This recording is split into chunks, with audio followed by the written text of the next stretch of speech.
by introducing a little bit about what the evening tonight. So first, we're the Audubon Naturalist Society hosting tonight.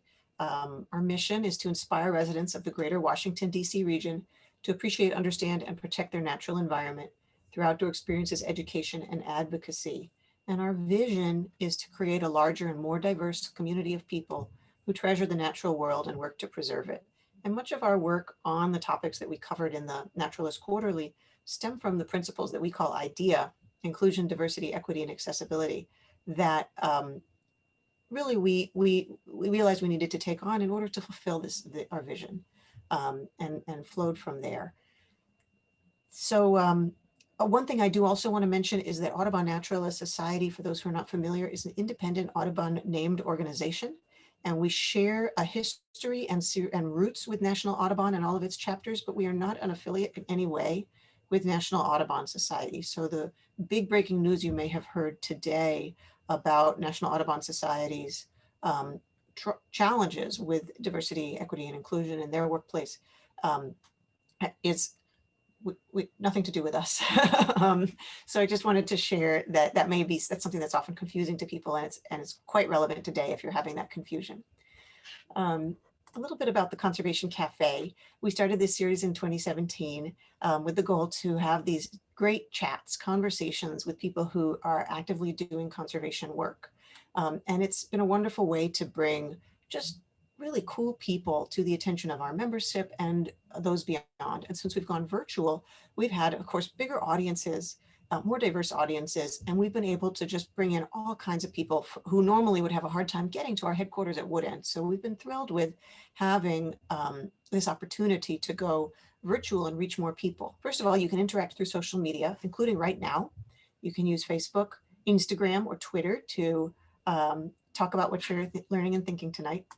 I'm going to turn it over to my colleague, Caroline Brewer, who is our Communications and Marketing Director at Audubon Naturalist Society and the editor of our Naturalist Quarterly, who conceived of our issue on healing, which is, of course, the topic for tonight's conversation. So I'm going to stop sharing my screen and let you look more closely at Caroline while she introduces the rest of our presenters. Good evening, everyone. Thank you, Eliza. Thank you all for joining us tonight. This is my first Conservation Cafe as a speaker, so I'm really excited to be here and to help extend the conversation that we as an organization have been having for a number of years, as Eliza said, as a part of our IDEA work that is embedded in our strategic plan. And so tonight, we are going to be talking about some of the issues that we raised in the most recent issue of the Naturalist Quarterly. I hope you all have had the opportunity to read some of the feature stories that were there. The issue was titled Heal Our Land, and tonight we are talking about healing people and the environment, because we're all a part of the land. I should have mentioned that my personal pronouns are she and her. I am, as Eliza said, the Director of Marketing and Communications, and I want to tell you a little bit more about myself, and then I'm going to turn it over to Jeanne and Beattra to introduce themselves. I am a mother, I'm a daughter, I'm a sister, I'm a friend. I'm also Eliza's colleague. I am a senior staff member at ANS with Lisa Alexander, our executive director. I am a niece of a man named Willie Eldridge who passed on yesterday. So I'm thinking about him. My whole family, we're all thinking about him and remembering him. I'm a friend to many women. I am a writer, an author. I love children. I'm a former teacher. I also am the conscience of my community. And it is always my goal to be a healer. Sometimes I fail miserably. Other times I succeed beyond my wildest dreams. And tonight I am here to hold this space for all of us who seek to be a part of the fabric of democracy, because democracy is, we are what democracy looks like. Without us, there is no democracy. I also want to offer a land acknowledgement with a poem that I've written. Eliza, we had a song that we were going to start off with. We do Are you that able now? to hear that song? Yes. Yeah, And then okay. I'll Let read it. me Thank you. take just a moment.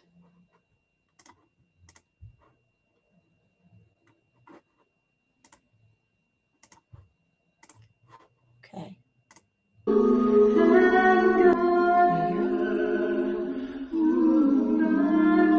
you hear my sound? The music? From the mountain to the prairie, to the ocean, wide with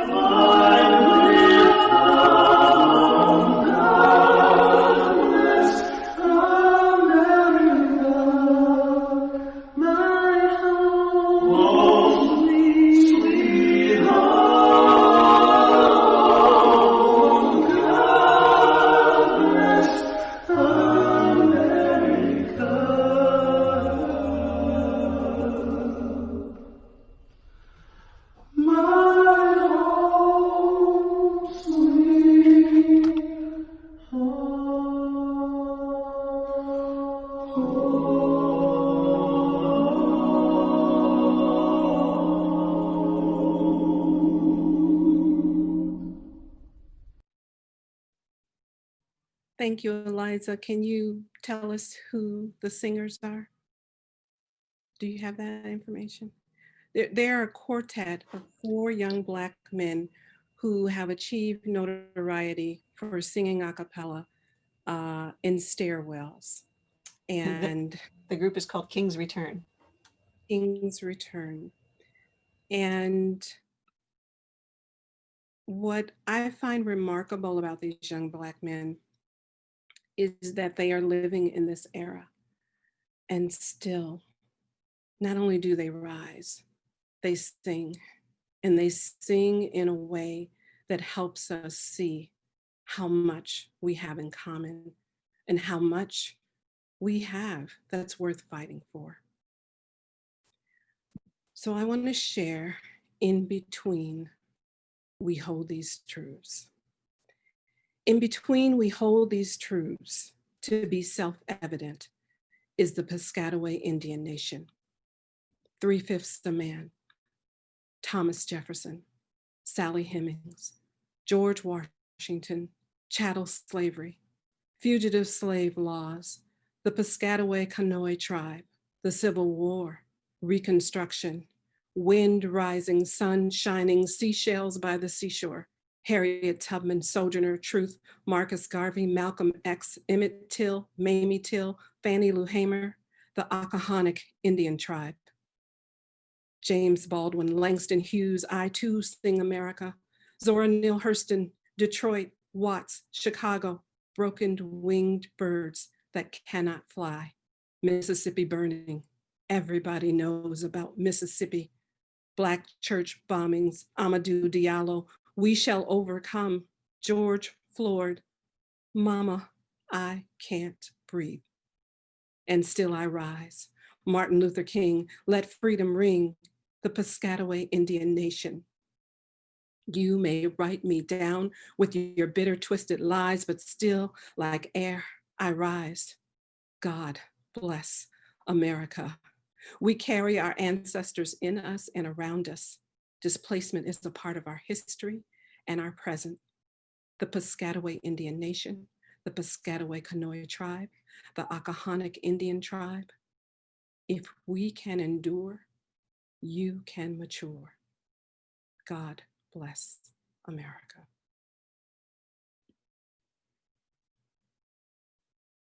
Thank you. Thank you, Caroline.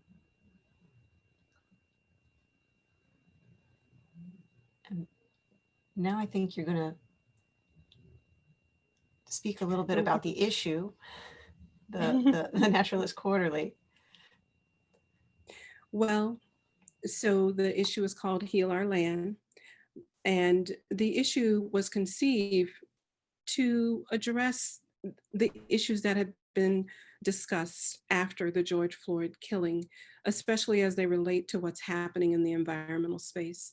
So some of those issues include redlining, the racial wealth gap, the history of the nature sanctuary that ANS calls its headquarters, Wood End, the history of Rock Creek Park, the work of the US federal government to deal with heat islands and the history of racial segregation and the impact that those heat islands have had on communities of color and lower income communities.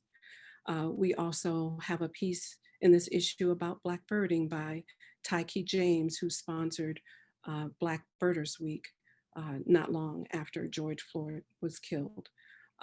So everybody on this panel has contributed in some way to that issue, and in some cases, in a lot of ways, to that issue. So we'll be talking about those topics tonight and look forward to your questions. And so now we'll turn it over to Jeanne to introduce herself. I was really hoping I wouldn't have to go after you, Caroline. You're a tough act to follow. And I will say, I want to note that one of the hardest things about the pandemic, I love that we can have so many people at these types of events, but it means we are not in person and we can't hug. And I express my condolences for your loss yesterday. And thank you for still being here and being so present. So I'm Jeanne Braha. I'm the executive director of Rock Creek Conservancy, which is another small nonprofit.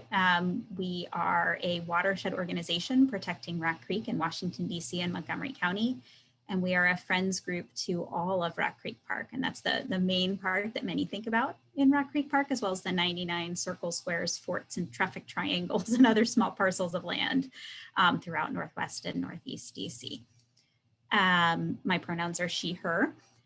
And you really are a tough act to follow, Caroline. I am thrilled to be part of this conversation. At the Conservancy, we talk about these ideas we call it justice, equity, diversity, and inclusion. So our acronym is JEDI. And I am but a mere Padawan. If you're not familiar with the Star Wars lexicon, the Padawans are Jedis in training.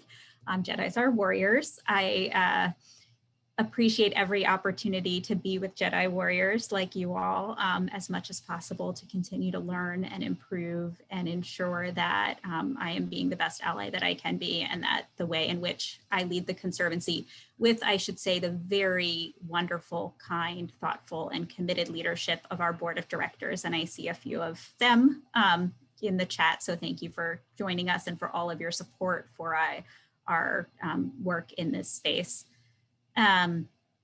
We really do want to ensure that we are continuing to grow as an organization, that we're continuing to learn as an organization, and that we're continuing to ensure that Rock Creek is as equitable and accessible as possible in ways that are equitable. And in that regard, we mean not just access to parks and equitable access to the park, but access to all of the ecosystem benefits that it creates. I think about Rock Creek as the heart and lungs of our region.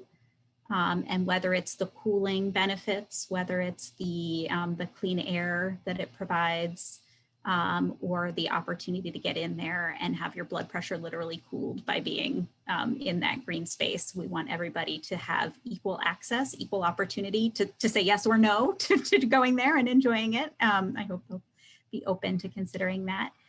And really, as I said, continue to learn. So thanks for having me and looking forward to the discussion.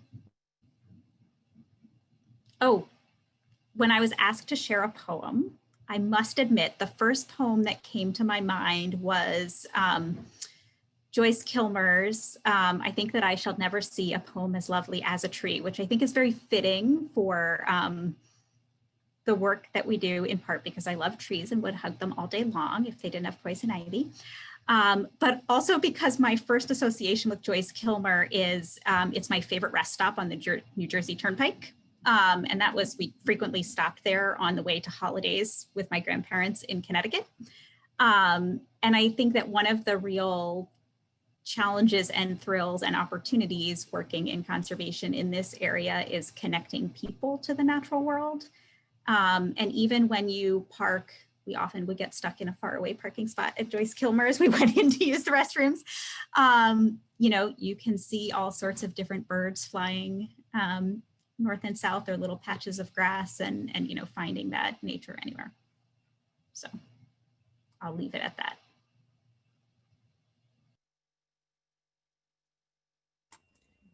Thank you, Jeannie. I think we'll turn over to Beattra. Hi, thanks, Eliza. I'm so glad you were the buffer between me and Caroline, Jeannie. You did a great job, but my fingers were crossed that I didn't get called next. I'm so excited to be here this evening. Thank you to Eliza and to Caroline for the invitation. I'm excited about the conversation. I am Beattra Wilson. I'm with USDA Forest Service, so U.S. Department of Agriculture. I'm trying to do better with my acronyms these days. And I have the opportunity to share this space with you all as a partner in the solution as we go about the healing, and also a partner in the learning as we have invested in research that's telling us more and more and more about how communities became so vulnerable and why we've not been able to change the curve, and also at the same time some possible solutions and with some data and an opportunity to face that. So I also thank you for the invitation to allow our program to offer some information. In my role at the Forest Service, I've been at our agency almost 20 years. I'm the Assistant Director of Cooperative Forestry, which is one of our directorships within state and private forestry. In this role, I have the joy of being the national lead for the Urban and Community Forestry Program, which is a federal program that's designed to, I would say, maintain the nation's urban forest. And so what that really means for us is we have a program that allows us to touch 84% of America's population, which is where the majority of Americans live, in cities and towns and counties and metropolitans.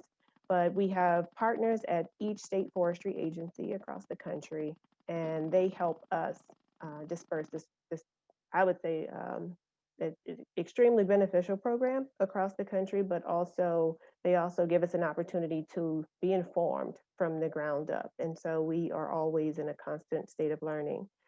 You know, the responsibility you all gave us to have a quote or a poem, I will say that early in the pandemic, a friend of mine sent a document, and it was questions for this time, right? As I am sheltered in place with 2 school-age children, one being a kindergartner, and just really like not knowing how long things would last. And this was all the way back in April, I think, and here we are in November. And I will say there was this, there's one line, I keep it on my desk and I'll read it. It says, "And you, when will you begin that long journey into yourself?"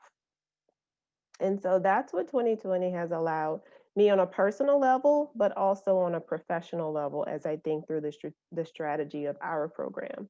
And I think about what Caroline said so eloquently about the healing component of the conversation tonight. And so what we're doing, I say to our team right now, is we're turning that pyramid upside down, where it's been, you know, in the federal space, we've been able to inform from the top down and the trickle down effect. And now we have this opportunity.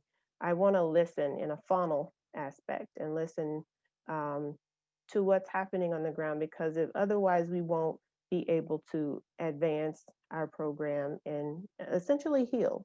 So I'm excited about what the conversation might bring tonight. I have tremendous excitement about actually being in a space with one of our national partners. So thank you for allowing us this platform. Thank you, Beattra. Um, well, I'll go next. I'm Eliza Cava. As I said, I think I said at the beginning, I'm the Director of Conservation at Audubon Naturalist Society.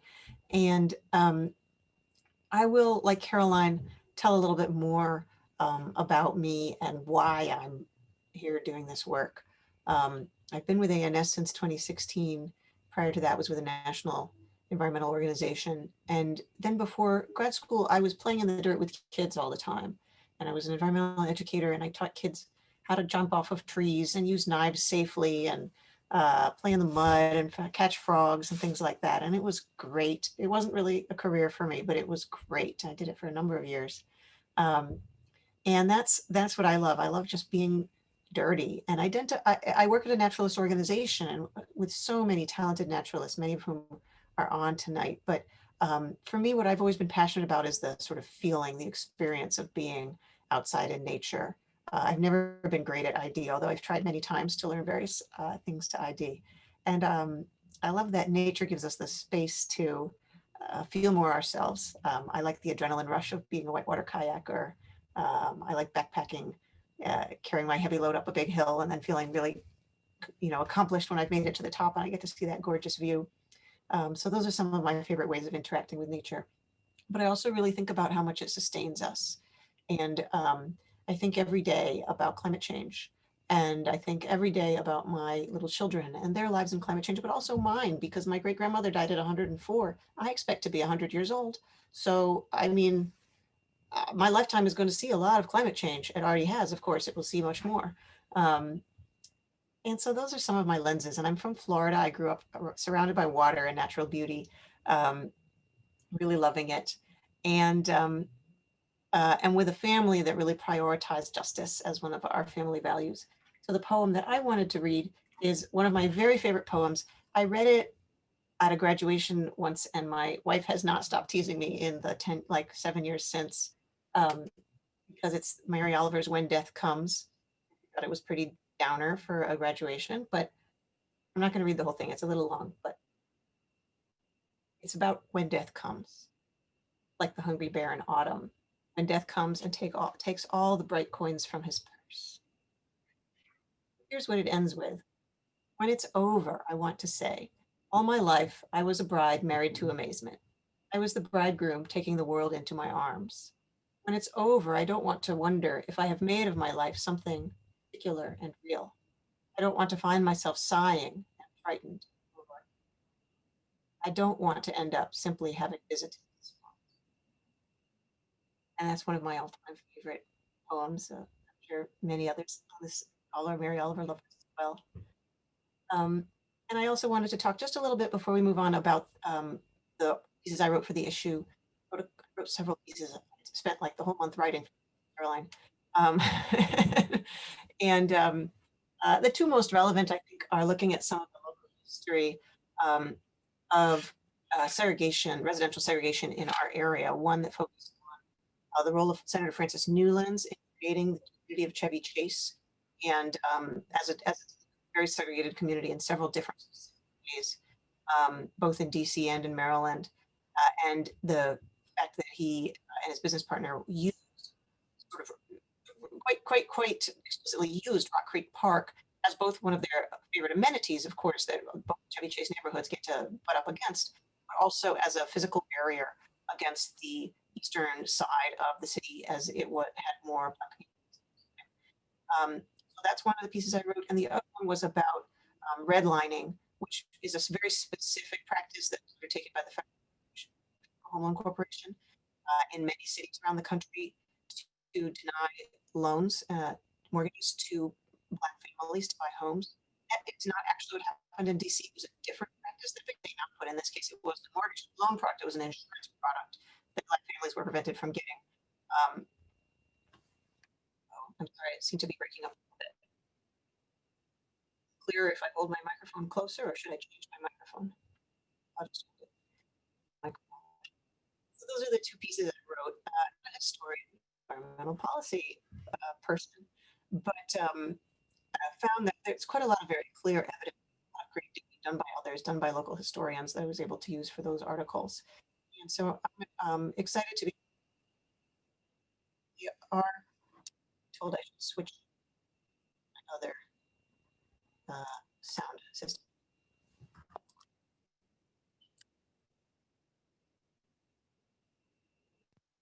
How about now? Am I clearer now?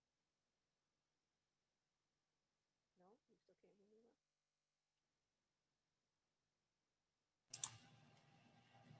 Is this the interpretive dance portion of the evening? No, I can't even hear you guys. I don't know. Well. Okay, microphone, testing microphone settings. Yes, good. Okay, speaker settings. Thank you all. I still can't hear. Oh, my fellow panelists are all muted. Of course I can't hear them. Okay, well, now that you can hear me with my big headphones on, I will carry on. Thank you. Which is just to say that those are the two articles I wrote, and that the reason I think they were important to write is because where we live and where we have access to nature matters. And so if we have segregated our cities, that means that some people in this country, by color and by wealth, have more access to more nature than others. In cities, there's, I mean, in rural parts of the country, it might be flipped almost, but in cities, when we have moved people away from goods and closer to harms, we're typically placing communities of color further from the kind of beautiful nature behind Jeanne and closer to polluting industries or transit facilities or things like that. So space really matters in terms of who has access to what kinds of nature. And that's why I was, and of course, tree canopy, for example, who has more shade, whose cities, whose streets are hotter, whose houses get hotter during the day because they have fewer trees near them. So that's my introduction. Other than that, I'm mainly going to be the moderator and I'm going to feed questions to our panelists. So I want to encourage everyone again, three questions are already in our Q&A box.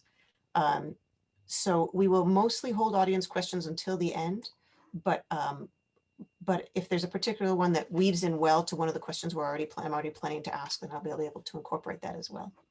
Anybody else want to introduce anything? Panelists, before we move to our first question?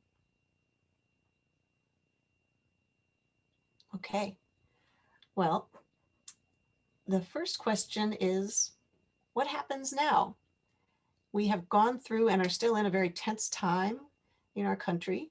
And what comes next? What comes next for healing? What comes next for healing people and nature? And I think each of you might like to answer in a different way. So let's start with Jeanne. Thanks, Eliza. Boy, I have to say and to be clear, Rock Creek Conservancy does not endorse any specific candidate. However, we sometimes educate people about different policies and the implications that they might have for the issues that we care about, like Rock Creek. At I think it was the last presidential debate, the moderator asked a question about environmental justice. The issue that you were just touching on, Eliza, the difference in access to benefits of the natural world. And that gave me hope that that's part of the discourse. If we are not talking about these issues, if we are not considering them, if we are not sometimes sitting with our discomfort as we start talking about them, we will not be able to think about solutions and use data to inform those solutions as well. So I have a lot of hope for healing moving forward. Another small touchstone that gives me hope, and I say this as a woman and someone who went to a women's college, regardless of your politics, when I saw some of those pictures of Kamala Harris kind of coming out on the stage in her white pantsuit, representation really matters. It made me tear up a little bit that, for the first time, there was a woman in that space. And I'm sure for, Black women and Asian women, it was even that much more powerful. So these, I don't want to call them small moments, I think give me incredible hope The other thing that I'm particularly excited about as we move forward is, and this has been touched on a little bit, is that climate is an existential threat for our future. You know, as we think about the health of the forests around Rock Creek, which cool our city, not equally, but they do cool our city. When you're down at the creek on a really hot summer day, it can be almost 20 degrees warmer out on Georgia Avenue at the same time. So those forests help us in so many ways. Climate change is threatening their health, you know, because it's accelerating the spread of invasive species, because of the changes in, you know, what species can thrive here, and a whole bunch of other complex factors. So the opportunity to really tackle climate head on at a global scale is really exciting to me, and will help our planet heal while the rest of us try to catch up. Thank you, Jeannie. Beattra, how about you? What comes next, no matter what? What are we doing for healing, no matter what? Well, I would say the beauty of being a public servant is the work I am allowed to deliver through our urban and community forestry program is tried and true regardless of any administration. We have a 10-year action plan that our urban and community forestry follows. And so if you do the math, it transcends any major event. However, our program has the responsibility of developing and maintaining the nation's I would say protecting the nation's urban forest, but providing opportunities for better development and maintenance through urban forestry programs. And so that aspect and that responsibility is still on the table and is fair game 365 days a year. One thing I will say is that as our program continues to listen and learn, we have been, you know, scouring the pantry and looking on the shelves. What resources and what tools do we have? What have we invested in? Have we applied them? If we have applied them, how were they applied? What was the success? And so we are just using this opportunity right now to think through how we can be more resourceful. I've been in this role for, I think on yesterday, I might have hit my 3-month mark in this elevated position as leading the national program. But I will say that one of the things is I want this program to show up where we are stretching our resources and the authorities we have, because we are a congressionally appropriated program. And so our fiscal appropriation comes through the traditional federal budget process. And so I want us to continue to show up to meet the needs of all communities, and especially any community that's eligible to receive assistance from our urban community forestry program. And it sounds very broad, and it definitely sounds like a public servant, but that's really, honestly, it's that simple. That's what we are. And, you know, where we want to be is getting in these spaces that Jeannie speaks of and that Caroline has mentioned, and yourself too, Eliza. We want to be able to figure out how we can improve some of these living conditions for these communities, because there's a need and an opportunity for us to do better in access to green space, and that those gaps in canopy cover, that's not going to just organically go away. And so it's going to require us doing what we've been doing since our program has been in existence, applying the science to and matching it, pairing it with the data. But where we are really trying to get more intimate is those relationships at the local level, and building that trust and engaging and listening and learning versus just simply implementing a program. We're looking to, you know, we're starting from a space of how is that going to have an impact if we're going to go that route? How will we improve the conditions versus just simply implementing the program? So it's an exciting time for us, but it's always exciting. It's always exciting. One of the things I will say is that probably the majority of our energy and why we've gotten a little bit more intentional, you know, we're in the midst of a pandemic. And we have, you know, I'm blessed with a backyard. And when my little ones get busy in the middle of the day, we can say, go out in the backyard and take a break. But that's not the reality for so many little faces. And what we want to do is make sure that, for example, even with the redlining situation, what we look at it as a blueprint, right? Of how things may have been drafted to for the wrong reasons. As a person of color, I guess I would say for the wrong reasons. But it's also a way for us to take that and apply science and data and figure out how we could um, make some improvements and do right by everybody and make sure everybody has an equitable experience with green space. So that's what's next for us. That's always on our menu.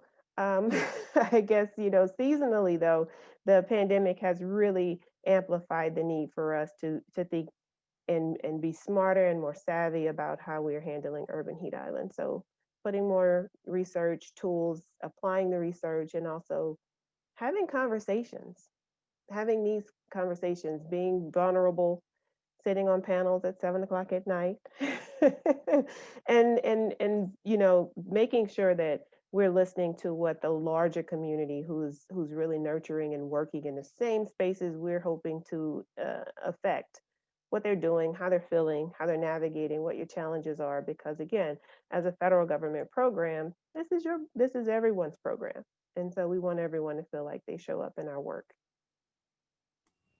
Thanks so much, Beattra. So I'll turn it to Caroline to answer the same question. And I also want to remind people that if you have a question that you'd like the panelists to address, please use the Q&A box to put it in. The chat is a great place to say, keep it up, or I love that idea. But if you really want us to be able to consider something as a question, please use the Q&A box. And I'll return it over to Caroline. Tell us, from your perspective, what comes next for healing? What do we need to do? Thank you, Eliza. I think one of the most important things we can do is, as Beattra and Jeanne have said, do what we're doing now. Listen to one another, put ourselves in the space to hear other stories, to learn from other cultures and traditions, to be open to hard truths. I was just thinking about a dear friend of mine who was diagnosed with breast cancer, and she and her husband spent a fair amount of time trying to determine how they wanted to go forward with treatment. But the treatment couldn't happen until they accepted that it was real. No one wants to receive that kind of diagnosis. But once it's given and you accept it, that's when healing can happen. And so here we are as a nation and as members of a wonderful world where we're learning so much more about one another so quickly and on deeper levels. And so this is an opportunity for us to take advantage of this moment in time where we can come together virtually, and we can bring people into the conversation who don't necessarily reside in the same communities that we reside in, and have the kinds of conversations that share the truths about who we are as a people, as communities, as professionals, and then figure out what do we need to do to move forward.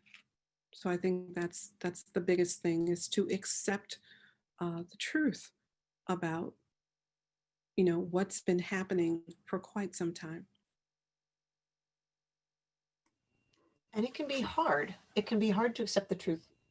It can be hard to listen, especially, and clearly everyone, we are a panel of 501c3 nonprofits and a government employee. And so we're not talking in depth about electoral politics, but I think what we've seen is that the country is feeling incredibly divided. And yet, we can't write off half of our country if they're in the half we disagree with. We're all in this together. We need to figure it out. So how do we listen to one another and get good ideas from wherever they may exist? And Beattra, I think I'll turn it to you first. So, thank you for that question, Eliza. I've been fascinated as I've spent the first few months in this role, just doing a lot of observing. I'm from rural Louisiana, and so I'm from the country, and that's just part of my nature as well, to kind of sit back, observe, and read a room, and then kind of figure out how I want to show up and insert myself. And although I've been part of the program for many years, I will say that I'm fascinated to see how some of our grassroots partners who I've not engaged with as much, because I've spent the majority of my time at the national level in DC. Flipping it upside down and just really getting in and engaging and seeing how much work is being done and how little is being stretched to have and make a big impact on people's lives and their communities. And so I've been fascinated with this idea around collective impact, because if you look at how communities have been dealing with food deserts at a time when you have the pandemic, but then you also have this economic challenge as well, and how there's this ability to come together around the table because everyone recognizes, having food is a life and death situation.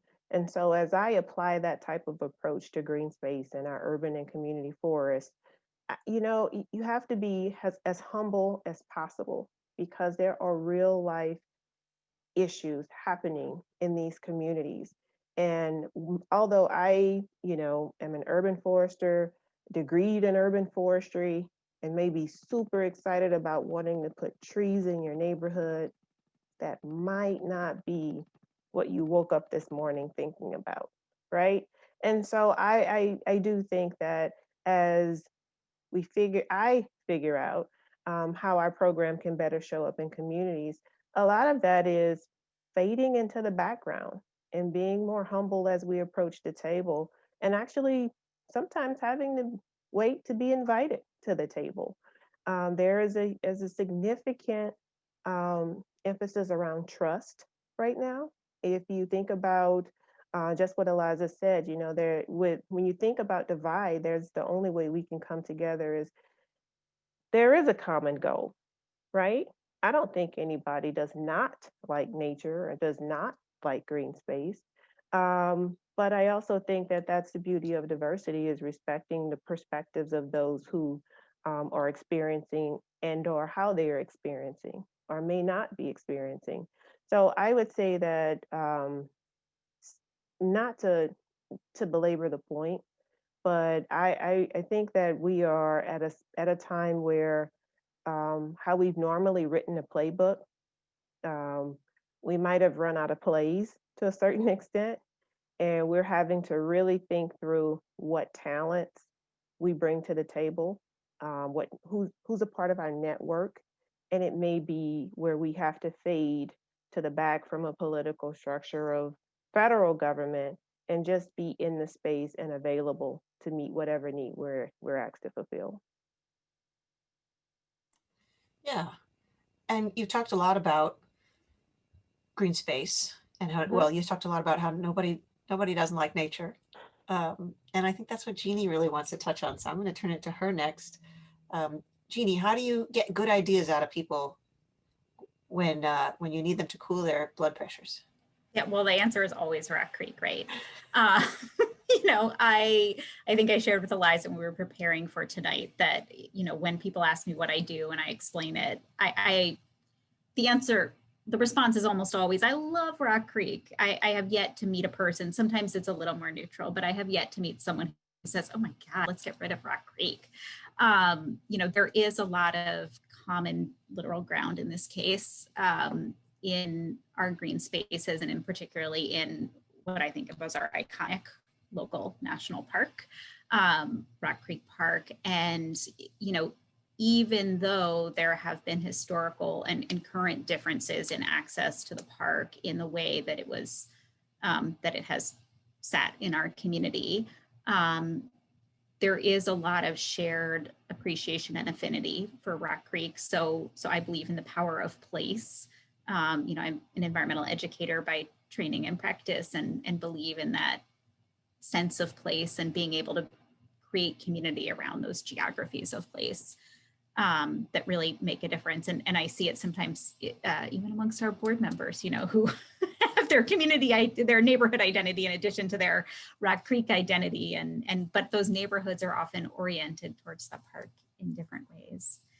That said, I think we also, and as I mentioned earlier, you know, there's a fair amount of evidence that just being in green space for a few minutes or even looking at a picture of green space, so everyone should Zoom with me regularly, can lower your blood pressure, which I think really does help cool the room, if you will, as we're talking about things where we may not agree or that might be difficult for some of us. But, you know, I think as well about an email I got this summer after, it happened to be right after the murder of George Floyd, but it was also very soon after there was an incident in Central Park where a white woman called 911 after a Black man asked her to put her dog on a leash. And putting dogs on a leash is something we think about a lot at the Conservancy, because the dogs off leash create bacterial pollution into Rock Creek through stormwater runoff, but also damage the forest because of their impact on wildlife. And it could go on for a while.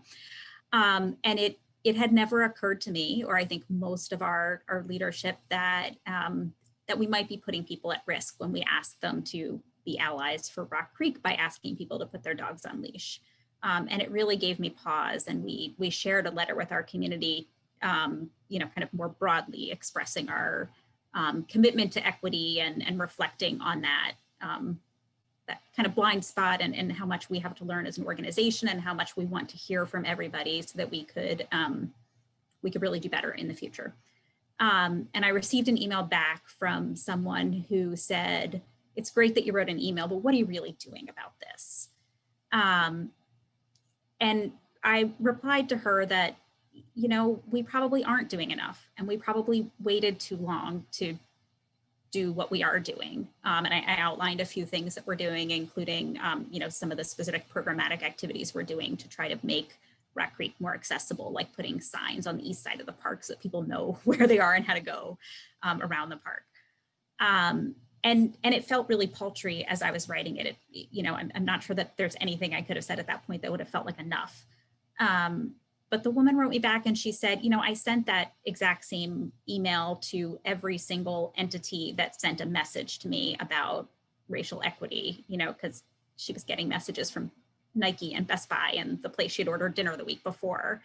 And she said that I was the only person that had actually written her back.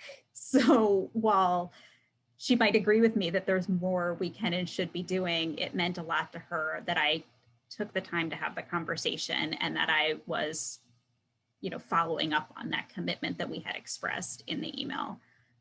So, you know, some days it feels like all we can do is just do our best and look forward and continue to try to make our best a little bit better every day. Well, the reason Caroline is last is because nobody likes to follow Caroline. So, but Caroline, I think that the note that Jeanne ended on, or rather, I guess she sort of started on about Christian Cooper's feeling of safety, or anyone else's feeling of safety in the parks, is, you know, is a place. So when we're feeling so divided, we're often feeling unsafe in having conversations. It's often feeling like a challenging or a defensive conversation. Can you talk to us a little bit about how we can listen to one another even when we are having those feelings? Yes, thank you, Eliza, and I want to thank my fellow panelists. I want you to know how much I respect and appreciate the work that you're doing. It is hard work, I know, for both of you, and I'm honored that you participated in our issue and that you're here on this panel. And I love hearing from you and hearing your stories. And you know, that's a part of it. We all have a role to play.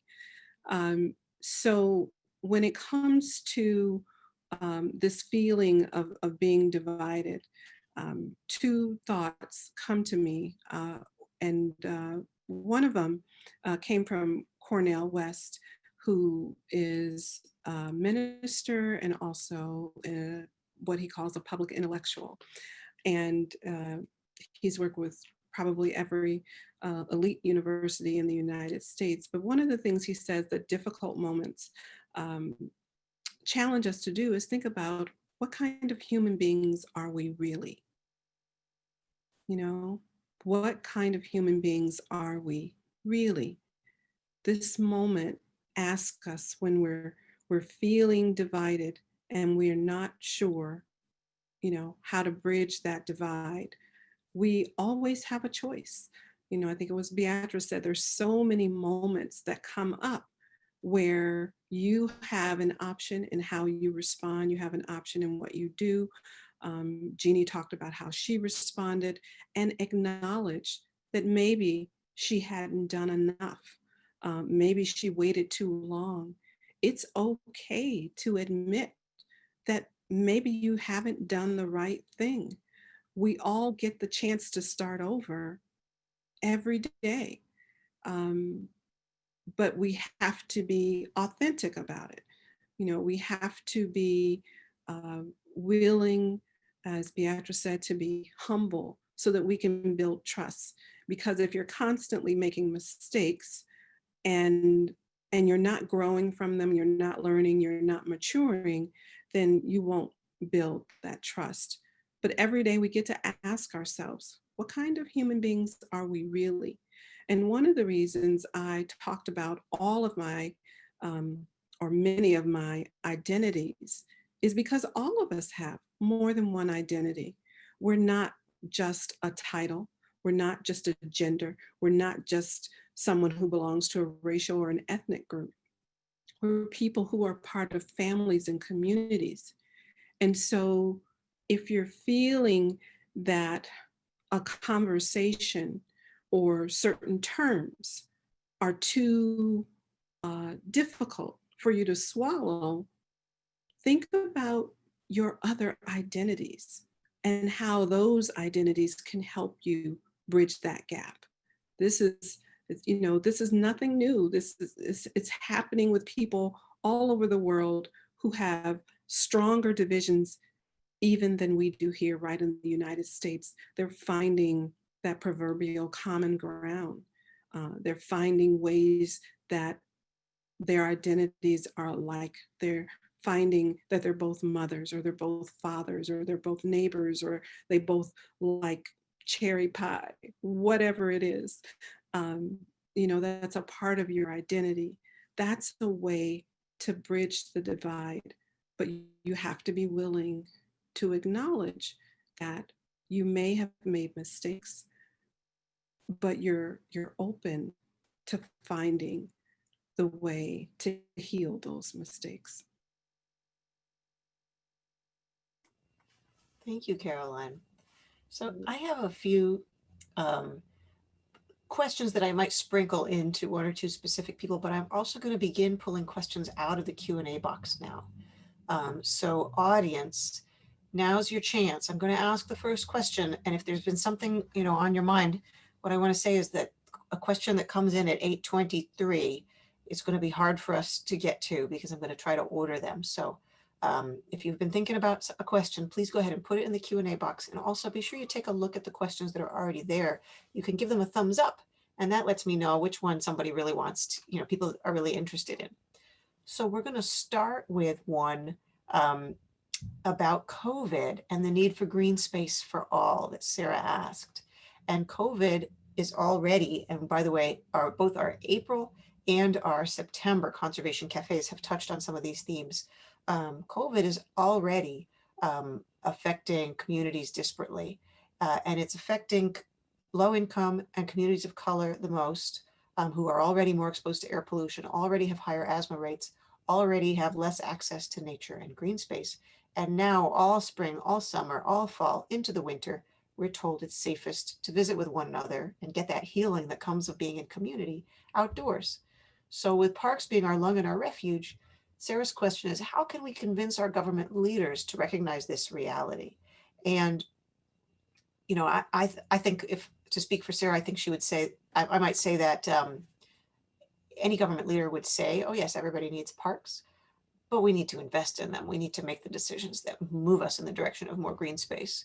So I wonder if anyone would like to take that up as as in response. How can we actually make change that brings park space and green space to people who need it?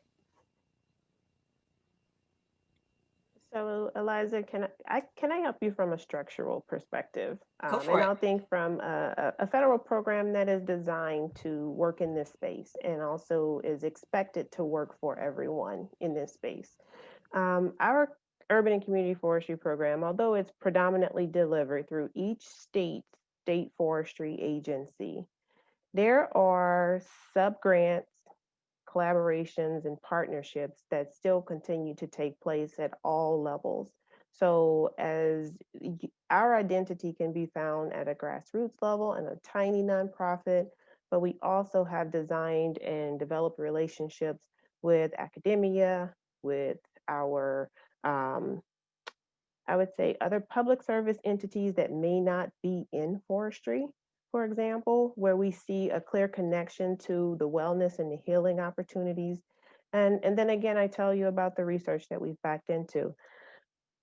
I think that if we are looking for opportunities, like our program is right now, what we've had to do is, again, instead of designing it from the 40,000-foot level, listen to what's happening. And so our collaboration and partnership with Audubon Naturalist Society is brand new, right? This is a new opportunity and it's opening doors and putting us in new spaces and allowing us to listen and engage with folks we've not been regularly engaging with.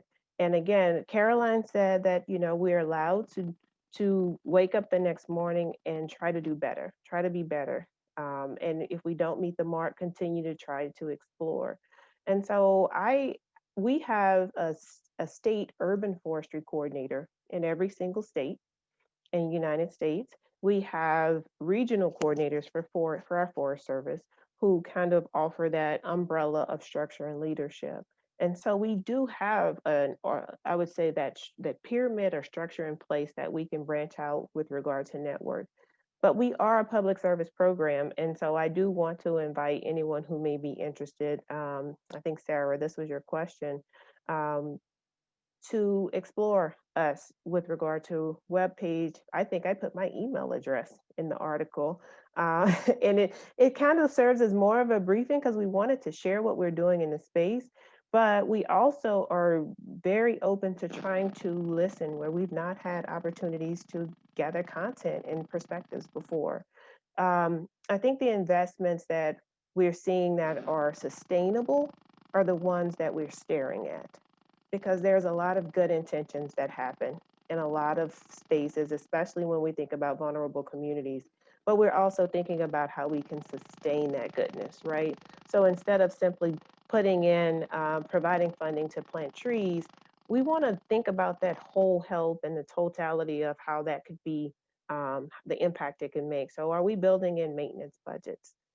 Who's going to water that tree? Are we putting now a liability on the person, the tree, who's right away we've planted the tree in? And so we want to make sure that we're thinking it all the way through and not just what we need to do and show up in implementing our programs. And so from urban forest, I tell people at the earliest points of me being introduced, it was described as trees where you live, work, and play. Right. And so I try to figure out how can we communicate better what we're here to do and how we could possibly help you. So if you have a tree where you live, work, or play, we have an opportunity to partner with you. And so if we are whether regardless of the jurisdiction, we have a program that may be able to affect the community where you are. So www.fs.fed.us. That's the Forest Service website. And in there, you will find Urban and Community Forestry is the name of our program. And then we also have other platforms. There's one called Vibrant Cities Lab, which is a platform full of online tools and resources that can help anyone better navigate how their community can have a healthier and better maintained urban forest, or acquire trees if you want to build out your green space and canopy cover in your community. So I know I sound like the public servant on the conversation, but I do want to offer structure, and I would like to see how folks would like to show up with our program. Because again, like I said, we don't want to just implement the program. We're seeking to make an impact, and that means that we have to be vulnerable and just open the doors and say, tell us how you like us to show up.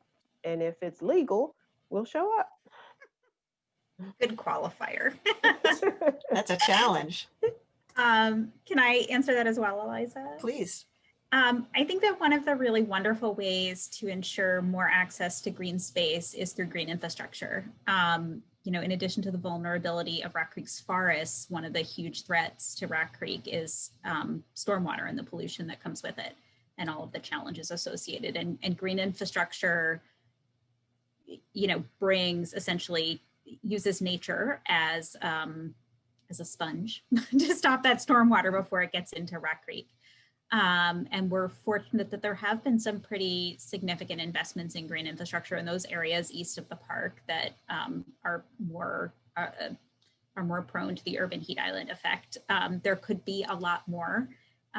It tends to be something that can be done in really small scale, so can really come to your block as opposed to needing to take a whole block and create even a pocket park.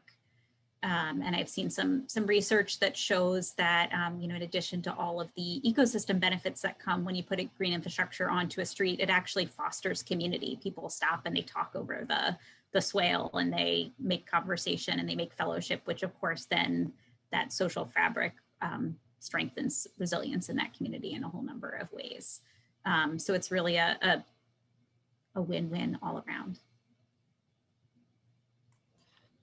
And I love, Beattra, that you mentioned maintenance. One of my goals in life is to make maintenance sexy so that it's fully funded, because if you invest in all of these, new widgets, green infrastructure, forests, whatever, and don't maintain them, it's a long-term loss. Yeah, no tree anymore if you don't take care of that tree. I'm going to pull another question out of the Q&A box, which is from Nikia, who asked a couple of questions about being a person of color in white spaces. One was about government service, but the one I want to start with is natural spaces. She says, how can we help our country transition out of the idea that outside space are white spaces and encourage people of color to feel comfortable with taking pride and responsibility for their natural spaces? And there is a stigma even within the communities of people of color that we just don't occupy or enjoy the spaces of forests or national parks. So with a forest expert and a national park, not representative, but expert, I wonder, this is not the main topic of our conversation, but I think it's a really important one because we're talking about how nature is this space where we can heal together.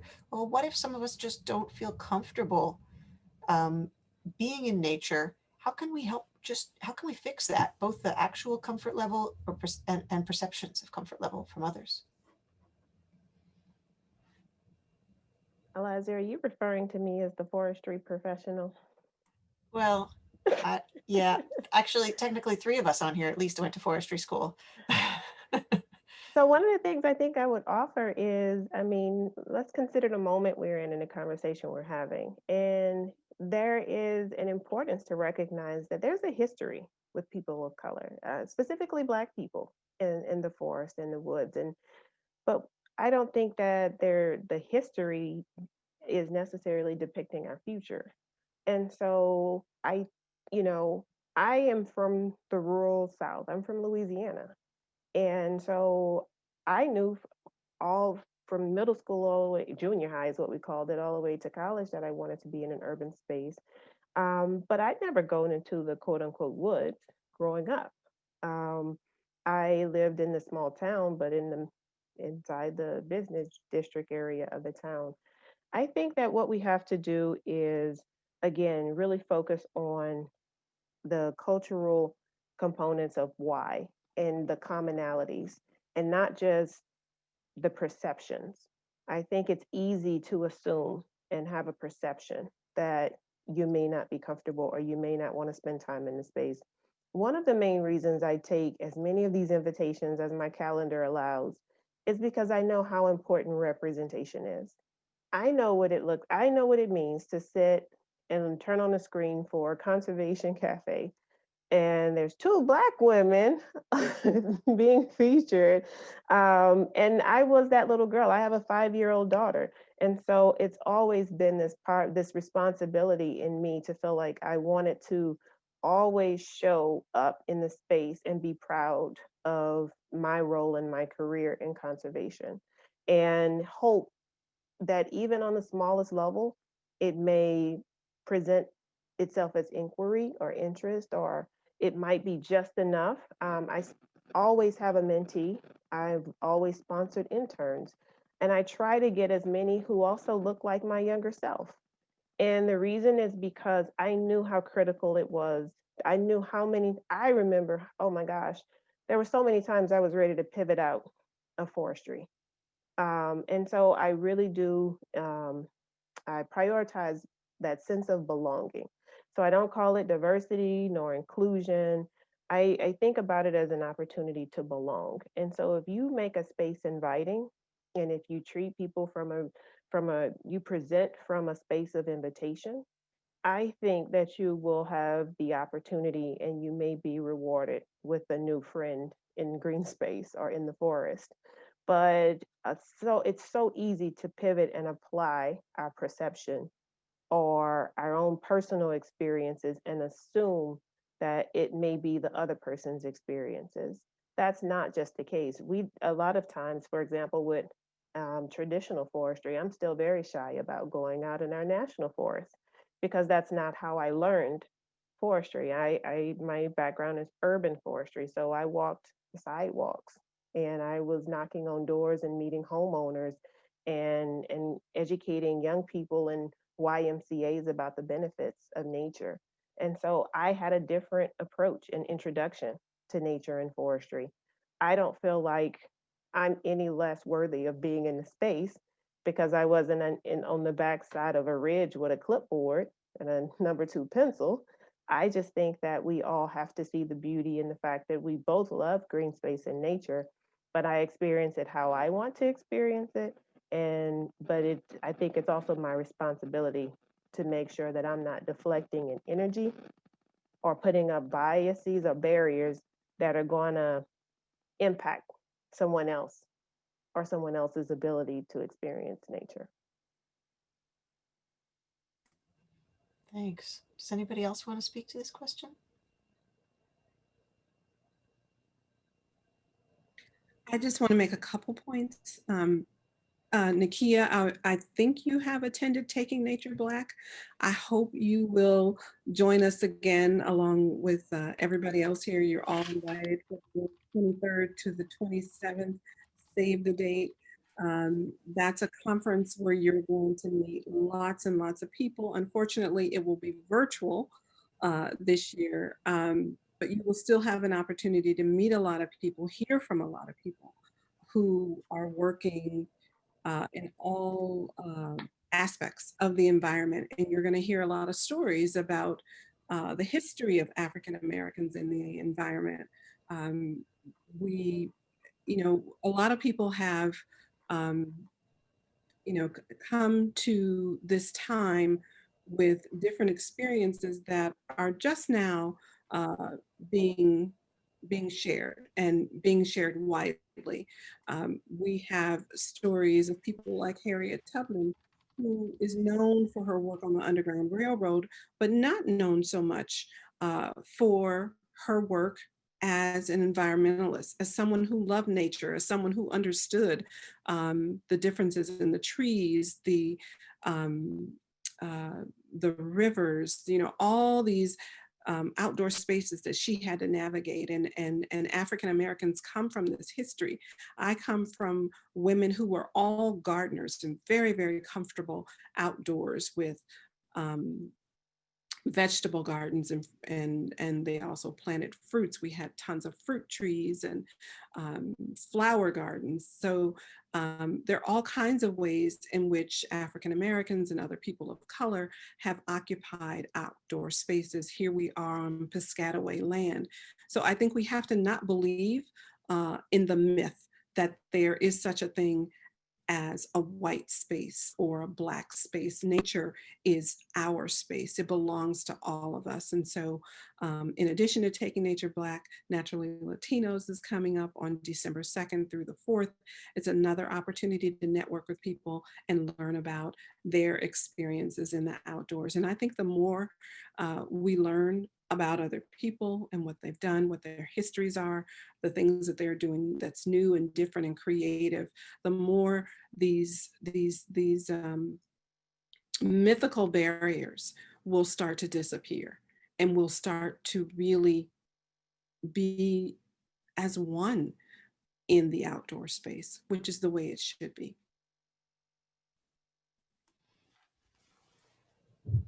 Jeannie, do you want to answer that question too? Yeah, if I might, though you too, it's a hard act to follow. The Conservancy has a program called Rock Creek Conservation Corps where we bring high school students to work in the summer into Rock Creek. They get a lot done, and they've had a very good time at Woodend with some of the ANS staff. One of their favorite things last summer was pulling out, well, the summer before our first virtual RC3 was removing tree stumps from Woodend's landscape. It's part of your restoration work. I remember 2 summers ago meeting one of our core members, and her family had a few years earlier migrated to the US from, I think it was from Nigeria, somewhere where they farmed. And she was so excited about the RC3 program, and the rest of the core members were hot and sweaty and tired and frankly a little bit grumpy, the way teenagers are at 2 p.m. in Washington, D.C. in the summer. And she was just all smiles. And she said, you know, we used to work so hard. You know, she helped farm. We came to America, and we don't work very hard anymore. And this was her first good, honest work. And one of the boys in the group said something, and this isn't a direct quote, but to the effect of like, he made some offhanded comment kind of comparing the work that the students were doing. And to be fair, they are paid to slavery. And it's like, we worked really hard to get out of this situation. You know, like, why am I back here? And I try to remember, you know, there are multitudes of perspectives and the ways that people think about those spaces. And for, you know, that young man, in some ways, it was a source of pride to not have to be in that space. But I see my job as an ally is to make sure that everybody feels like they have the choice, not that they have to take it, but that they have the choice. Wow, thank you all. That was a great set of responses. There's no votes on the remaining questions in the Q&A box, so I'm going to encourage our audience to consider the questions there, see if there's any you'd like us to be sure to answer, and add 1 or 2 more of your own. You have a few more minutes to add questions. And while you guys consider those, I'm going to ask one more that I wanted to be sure to ask our panelists, which is, what do you hear from the people you work with? Jeannie, you just told us some stories of people you work with, but who else benefit from our work? What do people tell us? What do people tell you that lets you know that healing is taking place, for example, or that lets you know we have more work to do? Hi, Eliza. So I would like to start with educators. I have friends who are school teachers.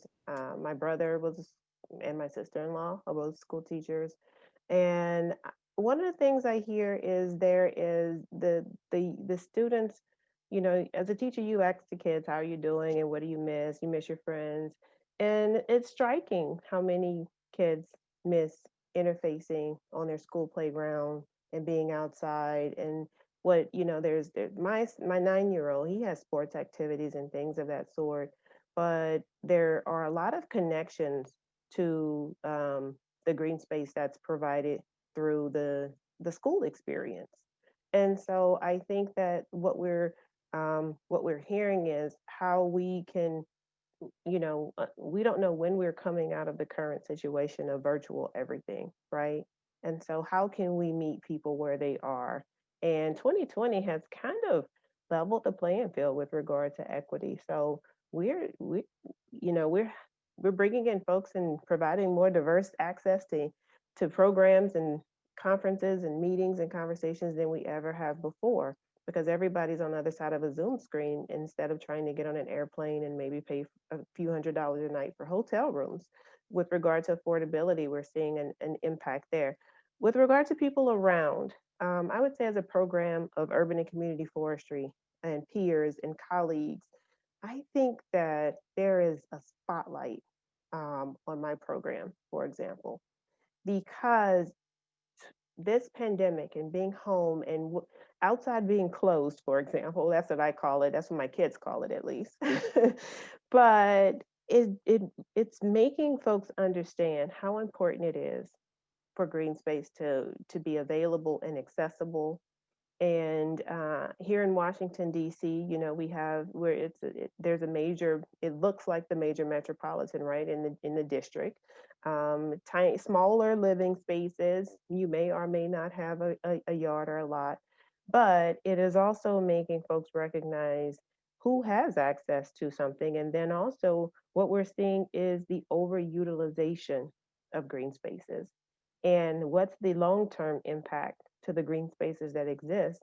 And that is what I'm receiving as an opportunity to go forth and create more green spaces. And so, Jeannie, I heard you when you said it may not have to be a whole block, but it could be a lot. It could be taking that vacant lot right next to you and making it work magic and wonders, and being a healing space, while at the same time being a filter, a sound buffer, but but an opportunity for a community to come together. And so that sense of community is what we all believe in. And I think that we're all reaching it, we're realizing it in different ways, and how connected we are to green space, whether we slow down enough to pay attention to it or not. I think we just lost Eliza. I think, oh no. I'm going to go next so I don't have to go after Caroline. Okay. I think Caroline should have the last word. To very quickly answer the question about who benefits, I think, you know, in some ways our worlds have gotten bigger in the last 6 months during the pandemic, you know, because we can Zoom with whoever. I've seen more of my sister in California than I do in a typical year. But in so many ways, our worlds have gotten really small. You know, we're staying in the same place. But I think the work that we do to protect and restore Rock Creek has allowed people's world to be really big, because it is a spot for nearby nature, and really any green space can do this. It opens up this whole other world where people can go and lose themselves and discover a little bit of themselves, their own wild home, as Melanie Chukas-Bradley says, you know, which just, it's magical. And we all need a little magic in our lives these days. Well, I think on that note, we will give Caroline the last word. And I think she actually wants to address a question that's come through the chat. I told you that we wouldn't be looking at the chat, but of course, sometimes we, so Caroline, please close us out. Thank you. And you're all too kind. I want to address Nakia's question about going into spaces and feeling unsafe as an African-American woman. We know that that is a reality. We are seeing it every day. We've seen it historically. There's a book that's in the Naturalist shop called Black Nature. It's 400 years of poems about the outdoors and the African-American experience. And one of the things that kind of stunned me was the number of poems that address the pain and the terror that African Americans experience being outside. You know, it's such a tragedy, and it continues. So, Nakia, I just want to say I absolutely understand your concerns, and what Beattra said about community is so important. What I found in the last 6 months is more people who want to go outdoors with someone else, you know, who want to spend the free time that they have being outdoors, because outdoors is actually safer now because of COVID. And so your question was about where to start. What I do know is there's a national organization called Girl Trek. It was started by Black women who are trying to get Black women to go for a walk every single day, and to make that a daily habit. I know that we do field trips at the Audubon Naturalist Society to a lot of nature spaces throughout this region. I think any natural area, has some kind of programming and opportunities for you to meet up with other people who would be interested in participating in outdoor activities. And I'm really excited that both Taking Nature Black and Naturally Latinos, even though the conferences have historically been held indoors, they've also offered opportunities for people to get outside during the conference. And we're going to do that again this year or in 2021 with Taking Nature Black. But please, you have contact information, or will have contact information for all of us. Stay in touch with us, and we will be delighted to help you connect with a group or with our organization so that you can go outside and feel safe and really good about it. Well, thank you. Thank you all. Thank you, panelists. Thank you, audience, for joining us and for your great questions and commentary in the chat.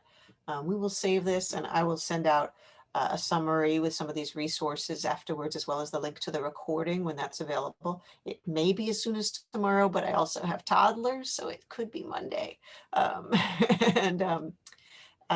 Let me just give you a little bit of our closing information.